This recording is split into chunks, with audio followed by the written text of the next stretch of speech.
We are live on Proline TV, the Ourlads Football Network, continuing our college football coverage of the 2025 upcoming season. Another preview, and this time we're talking SEC, actually once again today, because we just finished talking about the Texas Longhorns. Now, Auburn, the Auburn Tigers, and Bryan Matthews, who's been so great to talk to us over the years, is back once again. Combining now rivals on three. So I think everybody should be caught up by now regarding that. If not, well, get used to it. How's it going, Bryan? It's going great. Yeah, new world. We got a big site now, six real pros with a lot of experience all working together at auburnsports.com, Rivals on Three. Hey, the more the better. Makes it That's a right. little bit more content happy and satisfied for the viewers. That's what they want, right? More content. Exactly. Yeah. Cranking out a ton of content. Just got back from SEC Media Days yesterday Oh, up there to see Coach Freeze and the players and such. So, yeah, we've had a ton of stuff from that. And, of course, getting ready for fall practice to get underway here in about a couple more weeks. and it's just about here. So we're all excited about that football season upon us. Speaking of media day as well as spring, it's those are a couple of nice little calendar marks in the off season. Was there like a storyline, something, a headline, something positive, negative that comes out of both spring and media days? Well, I think there's a lot of things with Auburn, right? They've had four consecutive losing seasons. This is Hugh Freeze's third year, so there's a lot of pressure, I would say, for him and this team to step up and have a winning season. Win 8, 9, or more games, get to a bowl game. Sort of take that next step. So where the following year you feel like Auburn's maybe ready to compete for playoff spots. So I think that's definitely there. And of course, they've got a number of new pieces. They rebuilt their entire quarterback room from the bottom up. They brought in Jackson Arnold from Oklahoma. He's the most likely starter. They signed a 5-star and Deuce Knight, who was here. And then, this summer, they signed the transfer from Stanford, Ashton Daniels, and he's arrived this summer now. So 3 brand new quarterbacks, all going to compete this fall. Jackson Arnold, he was one of the guys brought to SEC Media Days, so you think he's Huh. at least likely to start the opener against Baylor. That makes sense. Okay. Yeah, let's start first of all with recruiting. And because according to Rivals, Auburn has actually done a pretty good job this season, from what I could tell, with the ninth? I think they rated Auburn the ninth best recruiting class for 2025. Right. With a couple of 5-stars and 15 4-stars, including quarterback Deuce Knight, who you just mentioned. Yeah. Back-to-back top 10 classes.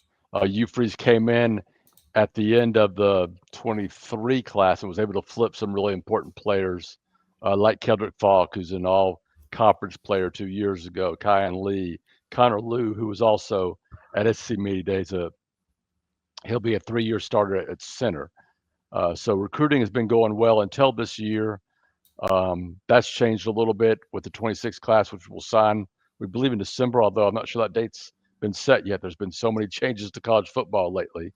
But that goes back to revenue sharing and how certain schools are interpreting the new rules passed down by the College Sports Commission, how deals are going to be improved through NIL Go. There's just so much new stuff.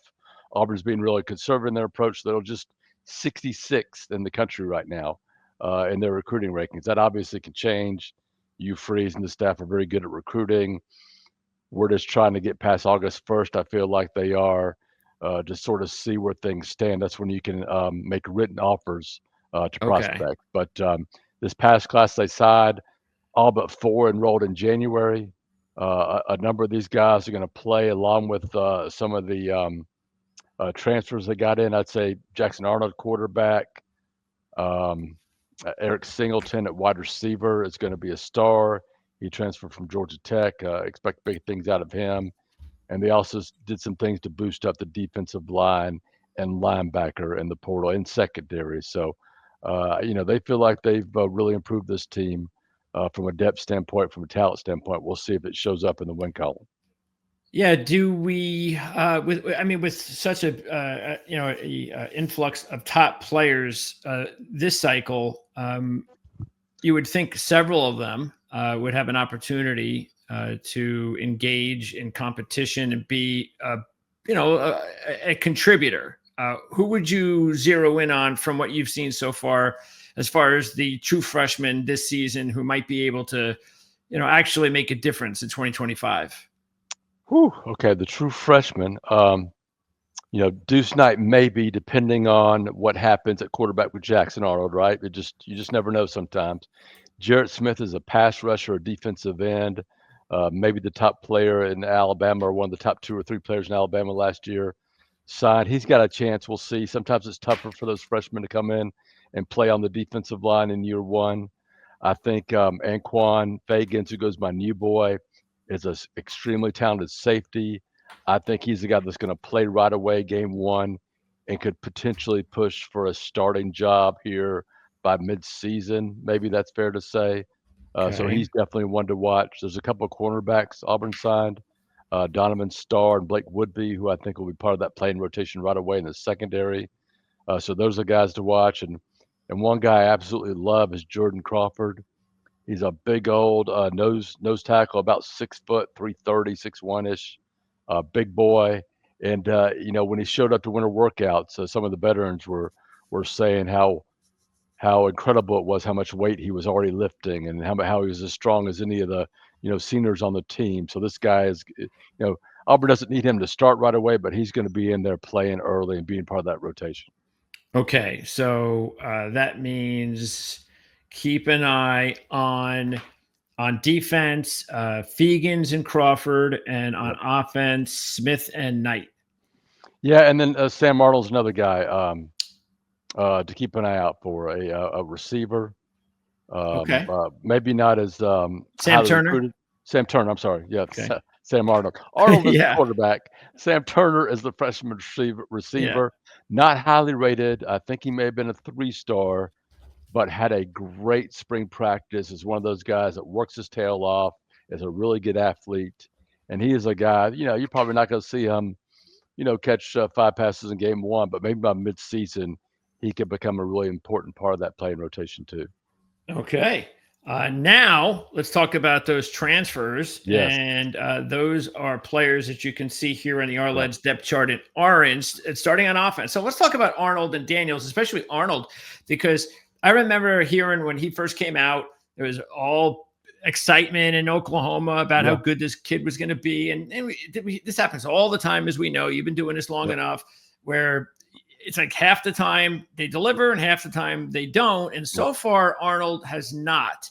But change of scenery, new system, new offense, all that kind of stuff. So, what do you think Hugh Freeze likes about him the most? Well, here's the stat that blows me away about Jackson Arnold. Um, he was sacked. He was not sacked, but Oklahoma gave up 50 sacks last season. I Wow. mean, I thought Auburn's offensive line was pretty poor last season. They gave up 27. Okay. So that tells you what he was dealing with last year. I think I don't know the exact numbers, but I think they had to start maybe you know more than 10 different offensive linemen, had some receivers with injuries.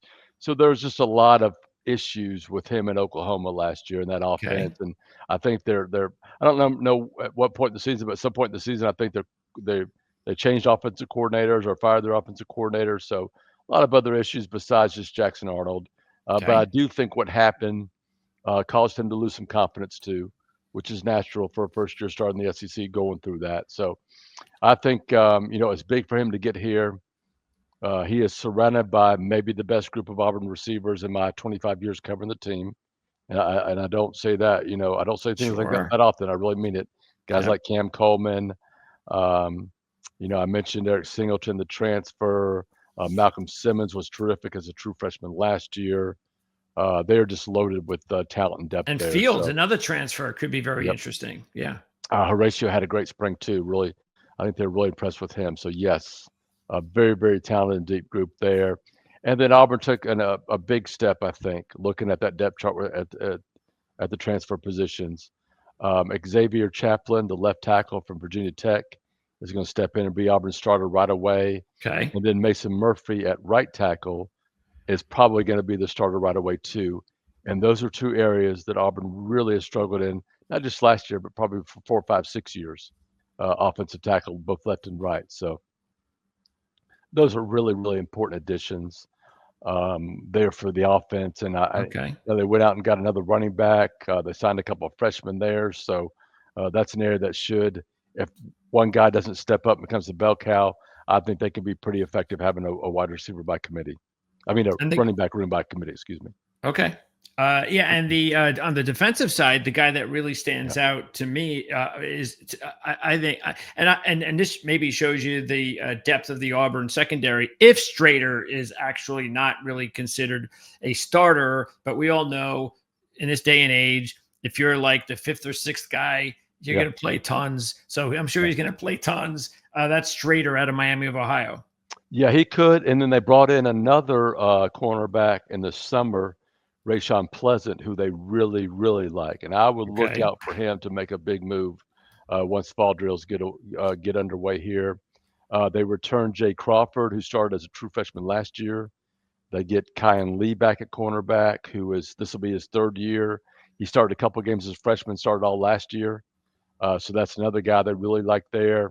And then they've got a couple of freshmen I mentioned that they really like there at cornerback. So I think that's going to be a position of strength, what they have coming back and what they have coming in, especially in the transfer portal.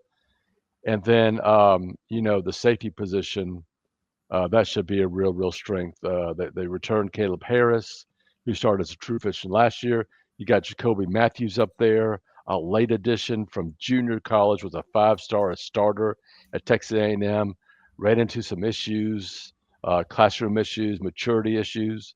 But I think, having to go to junior college, not playing football for a year now or more, from what we've picked up from talking to him and other coaches is he's really matured a lot during that time. He's ready to come in and contribute right away.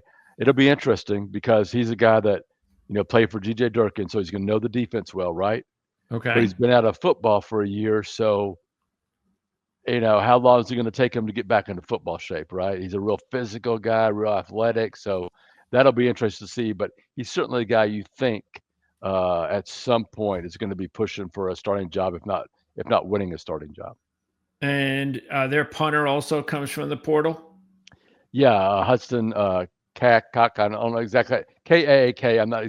We don't know how to do that. Yeah, we'll figure that from out. Australia, Yeah. an incredible personality, life of the party type, and also really, really talented. So I think he'll step in as a starter right away. And Alex McPherson, had his health issues that really set Auburn back there. They had a freshman, Towns Magoo, who stepped in and had some real inconsistencies that hurt Auburn at times. But Alex had some surgery. He's back healthy, more or less, put on all that weight back. So they've got him back, and they also brought in a transfer, Connor Gibbs from Southern Miss, I believe, to help out there just in case. And of course, Towns Magoo is back too. So they've got some options there at the kicker either way. Okay. Yeah, because that cost him like a couple of games almost. Probably last year, 2 right? games. Yep, probably did. Yeah, Yep. that's not good. Okay, especially when your coach needs W's. That's right. That's it's not a position that you want to take lightly now. All right, so let's talk about breakout performers. Give me some holdovers of players that you believe are ready to take that next step. Yeah, guys that were here last year and did a little bit, but maybe ready to step up. One guy that's really interesting to me is Keyron Crawford. Okay, he transferred to Auburn last year. He was a basketball player in high school. So, he was just sort of learning football at Arkansas State. He came to Auburn, backed up Jalen McLeod last year. I think he only recorded 1 tackle for loss, or maybe it was 1 sack. I don't remember exactly the numbers, but not very productive as a backup buck or outside linebacker as a pass rushing position. But he's had a great offseason. His coaches and teammates keep talking about him during workouts and during spring. So that's a guy just to watch. I'm with guys like that, I've got to see it to believe it, right? Because the production hasn't been there yet. But boy, oh boy, his teammates sure think he's ready to step up. So he is definitely one to watch. I feel like on the defensive front there, and Auburn definitely has to have somebody step up as a pass rusher with Jalen McLeod moving on to the NFL, getting a shot there. Another defensive lineman, a freshman last year, Morris Williams. He was a highly recruited kid. Auburn flipped him from Florida late in the process. Extremely talented. Could be the next Keldrick Falk type player.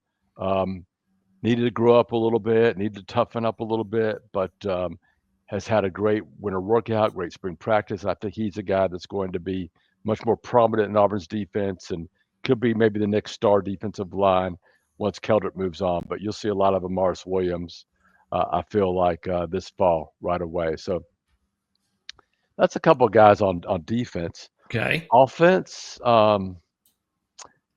watch for Jeremiah Cobb, the running back. Coach Freeze has said on a couple occasions that he thinks he's going to have a breakout year here.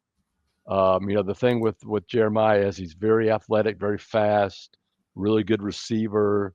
So maybe he fits into this offense or fits into the offense that Freeze wants to have a little bit better than the other guys. We'll see. They got 4 or 5 running backs who end up being the guy. So he's definitely one to watch. And then they got a bunch of receivers, the 2 offensive tackles that are here. I can't really name an offensive lineman as a breakout player, right? They're just in there doing the grunt work. Okay. And which one of these receivers do you think has the ability? Is it Coleman? Is he the one that really has maybe 1,000-yard ability this season? I think he is number 1 on that list, definitely. Okay. Because he's a guy that has that ability to be a big play, stretch the field guy, but he's really, really dangerous in one-on-one situations and going up and winning that 50-50 ball, making plays in the end zone, making those one-handed catches, doing all that stuff. So he's a guy, if he's healthy and the offense is working, could potentially be a first team, second team, all SEC type player, maybe even better than that. We'll see. But I wouldn't rule out Eric Singleton, being the number 1 guy just because of his speed, just because of his big playability. A guy that can play inside in the slot or move outside if you need them to. And that room's just loaded. You got Malcolm Simmons back. I mentioned Sam Turner. You got Bryce Kane, a freshman who I think he may have redshirted last year. Perry Thompson, another 5-star caliber kid they signed a year ago. You mentioned Horatio Fields from Wake Forest, and a couple more freshmen, the Duke brothers. I mean, the Smith brothers, Duke and Eric Smith, also came in, both really terrific athletes. So that's an exciting room. That's the strength of Auburn's offense by far. So really, you talked about Arnold having to deal with the poor offensive line play and maybe even some, coaching turnover when you're that young. That's not good. So because the way it looks now, even though they don't have a Jeremiah Hunter, we get that, but still there is you got the offensive line, you've got the receiving unit. This is all set up really for a quarterback to go out there and have a really solid season. And I think the running backs are again, this is Auburn. So even though they may not have a star this year, they'll be fine. So this has got some great potential offensively as long as Arnold comes through. It really does. I mean, if this was a normal year, I would be telling you how I think this is going to be a really exciting offense, a breakout offense. It's just been 4 straight years of losing and bad offense. It's hard to, go on that limb and say this is the year it's going to turn around. One thing I also mentioned, of the 5 guys projected as stars in offensive line, I totaled it up the other day. They played in 170 games combined with 111 starts. You're not going to find many offensive lines around the country that have those type of numbers. And they got some talented guys there too. It's not just dudes that have been around a while. So that, you would think when you see that, they're going to be good. But I want to see it on the field, at Baylor, starting, August 29th, right before I'm ready to say, yes, absolutely, they're going to get it done. Have you heard anything regarding whether or not one of these offensive linemen is above the other? Like, if you said, well, this is definitely the guy they're counting on to be like our leader in the next year or two. Even though he's a transfer, Xavier Chaplin is the most important guy up there. He plays left tackle. It's a key position. It's a position that Auburn has struggled mightily with finding the right personnel to fit there that could play there. They've had to move Dylan Wade out there 2 years in a row. He's a guard.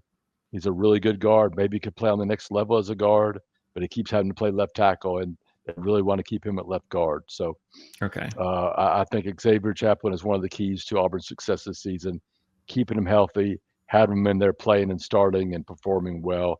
He did miss spring with a previous injury, but he is back and healthy and ready to go this summer. Okay. By the way, I misspoke. It's Jarquez Hunter. I said Jeremiah, but I was looking Jarquez, at. yep. Yeah, but Jarquez, really, wow. And he goes through a really good situation with the Rams too. Yes. So, it seems like that's the body type that they really like there, because now they've got Corum and of course Williams the holdover. So that could be a really nice backfield, great situation for Hunter. Okay, so offensively, we pretty much have the formula here now. Really strong veteran offensive line, but they got to go out and prove it. But if they do, it's there. Dynamic receiving options, young quarterback that could possibly step up. And if he does, if he steps up and proves that he's every bit as good as everybody thought he is, this offense has an opportunity to be very good this year. So now it's interesting because the defense has been carrying this team for several seasons. And last year, it was the front seven. This year, it looks like the secondary is going to be maybe the strength of the defense. But how good, and you mentioned, of course, Falk there. Do you think that there's worry that there's a big drop off as far as the front seven, or is there enough talent in that front seven, including Falk, that if the offense comes through, that this defense will be good enough, if not very good, because they were really excellent last year, but if they could be good enough, if not very good, that Auburn can have a really good season? Well, I guess if the reason I would be confident in the defense is it's year 2 under DJ Durkin. And I think DJ Durkin is a really talented defensive coordinator. And my experience covering football, for 25 years is you get year 2 under a defensive coordinator like Durkin, the defense gets better. But there are some key players that they have to replace, especially at linebacker. Yeah. But I think starting up front, Kendrick Falk, first round draft pick, most likely next spring. Malik Blockton started as a defensive tackle last year. So, you feel like as a true freshman, so you feel like if he can step up, he's going to be a good player for you. Bobby Jamison Travis Quintrell, a guy his playing time has increased every single year coming out of junior college. He's a senior this year, experienced guy. And they went out and signed, I think it was 4 total defensive linemen in the portal just to give them depth. Yeah. They like the freshmen they brought in there a lot, talent-wise. They just don't want to force them to have to play too many snaps as true freshmen because they know, it's tough for true freshmen. And you also got a guy like Zeke Walker back who can play defensive end or defensive tackle. 6'4", close to 300 pounds, just an experienced guy, like a 5th or 6th year guy there. So they have some numbers, some depth. They're going to rotate a bunch of guys. So I think they're fine there. The linebacker position is a little bit shaky, as far as proven guys. You lost 3 big guys from last year. You got Robert Woodyard coming back. He's a junior, but he hasn't played or started much at all. Okay. So they're counting on him to, step forward and be that starter at the Mike position. And then we'll just see what some other guys can do. They love a freshman, Elijah Melendez. They brought in Xavier Atkins, kind of an outside guy, a playmaker from LSU. They brought in Caleb Wheatland from Maryland, I believe, another solid, smart guy who just makes a lot of good plays. So we'll see how those linebackers come around, but that's only the question I have on defense really is that position. Has Auburn, like every program has an identity, even through coaching changes. There's just some sort of thing that you recognize out of a specific program. Lately, not just the last couple of years, but for a while now, it's for Auburn, it's been their defense. Yeah. Has that always been the case? Most of the time, I went to Auburn in the '80s with Pat Dye. Right, I was a student then, and that their identity was absolutely defense. Put a bunch of dudes in the NFL on those teams, but I do feel that way. I feel like Auburn has gotten away from that identity a little bit in the last 4 or 5 years, just with the losing. Right, to me, their identity was being one of the toughest places in the country to play at Jordan-Hare Stadium at night, or when big teams come in. That just hasn't happened enough, right? Yeah. If you hear, I know Kirby Smart was asked about it, I think, at SEC Media Days this year. One of the coaches was asked about the toughest place to play, and he mentioned Jordan-Hare Stadium. So, coaches know that this is a really, really tough place to go. Maybe it wasn't Kirby, maybe it was another coach this year. I can't remember exactly who it was, but the history is there, right? They know it, Yeah. but the teams just have not been good enough to take advantage of that atmosphere that they have at Jordan-Hare. And if they don't start taking advantage of it soon, that atmosphere is going to disappear, right? So, they need to start winning some games, and they need to start winning some games against Alabama and Georgia and some of these big teams they play that they used That's to beat true. at home. Yes. Enough of the close losses. Yeah. You need to win, Yes. and do it maybe even more than once, and then you got something going. Because overall, again, it just looks like they are, and this has been the case. They're a quarterback away from being respectable, a quarterback away from just maybe being a sleeper. Or a quarterback away from turning things around and being really relevant and maybe being a SEC contender. And now they've got a kid that has that talent. Matter of fact, you talked about the room as we started, and man, just some of those quarterback rooms the last few years, it was like, this is Auburn. It just didn't make any sense. Yeah. How can an SEC team like Auburn have a quarterback room like this? Yeah. And so now it looks like, even though it's not dynamic yet, but on paper it's a lot better. And so there's hope, especially of course with Arnold. And is that what the fans are thinking as well? That, or have they been let down too often that it's like you just said, well, let's just wait until the games start before I even get a little bit excited. There's always hope in the preseason, right? Yeah. But yeah, it's been a tough 4 years for Auburn folks. They're just not used to this, right? It's been tough. Yeah. But I would say, if I was looking at Auburn, from not being an Auburn beat writer, right, I would call Auburn a wild card team this year.